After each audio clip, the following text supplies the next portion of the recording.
Angelina, what does this movie say about family to you? 'Cause this one's all about family.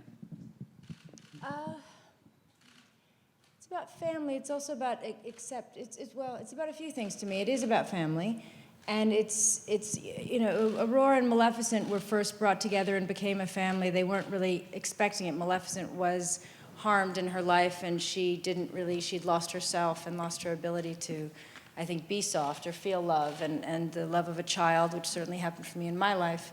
Being a mother brought out something in me that completely transformed me. And I think, but we are different. We're different creatures in the film. And so there are metaphors in the film, and not to be heavy about it, but always, I think, a good film for young people has these messages. And I think there's a real question in the film. We get pulled apart. People tell us, because you're not the same, you're not family. Because you're not exactly like her, you're not her mother. And that certainly strikes a chord with me. And I think Maleficent questions whether she's good enough to be a mother and whether she is her mother. And so in the middle of this film, we go on different journeys, and she finds herself in this idea, well, I'm like this, I was born this way, so that must be my true nature. And I think, well, I guess I'm a creature, and I'm like this, so that must be my true nature. So we go through this period in the middle of the film where everybody's really focusing on their differences, how different we are, and we go to our own corners with our separate backgrounds or ways of being, or who we are, how we're born. And then there's a real push to say this is not how it should be, and this is not how to live, and diversity makes us stronger, and there must be a better way forward, and we have to come together.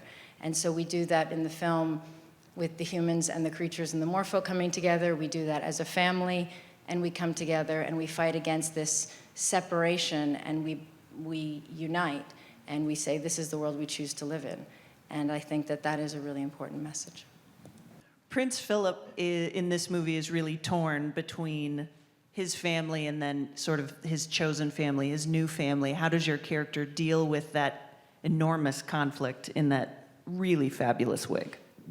Thank you. It's difficult because we sort of open on him in this like pre-existing mindset that Ulstead, the kingdom, and his family are sort of living in, and they're at a more mature level in their relationship when you want to start making sort of choices for yourself and leading a new way forward. So it's sort of coming up against that, and it's difficult when you're going up against your own sort of parents as well. So I think that's something that he struggles with continuously, and then along with Aurora, we sort of strive for change and just try and support that.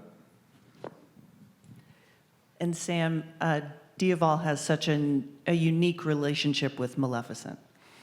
Can you talk about the evolution of that relationship in this film, as well as like what's the behind the scenes, like when you, because I remember seeing in the behind the scenes of the first film, flapping your arms and running out of a scene, like ducking down because you're poof turning into something else. But tell us about that evolution for this film.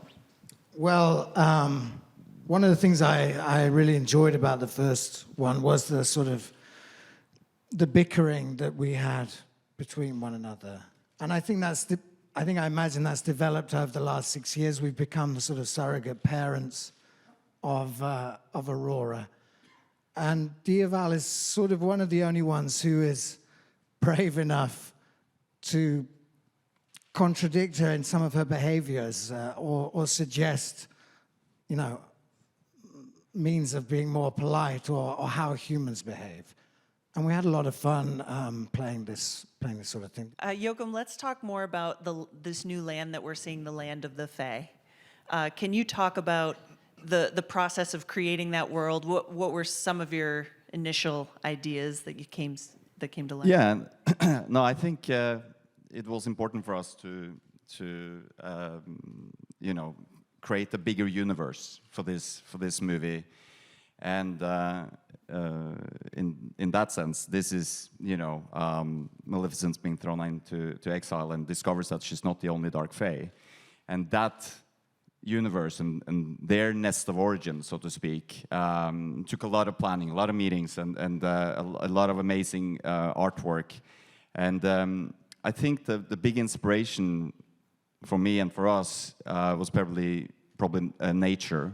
You know, that the dark fae is somewhat representing nature, and in that sense we used the different biomes that you find in nature and created groups within the dark fae, within the Maleficent, so to speak.